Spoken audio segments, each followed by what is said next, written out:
我細個表面謙虛，但係根本呢係好驕傲。因為點解驕傲呢？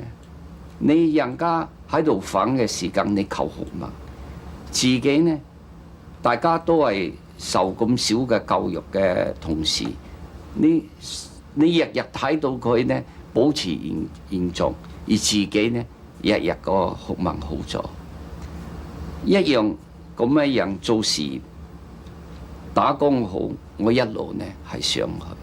所以當我自己做生意嘅時候呢，我自己警惕自己嘅，話你呢個驕傲嘅心呢，如果有嘅時候，遲早你一定中爆。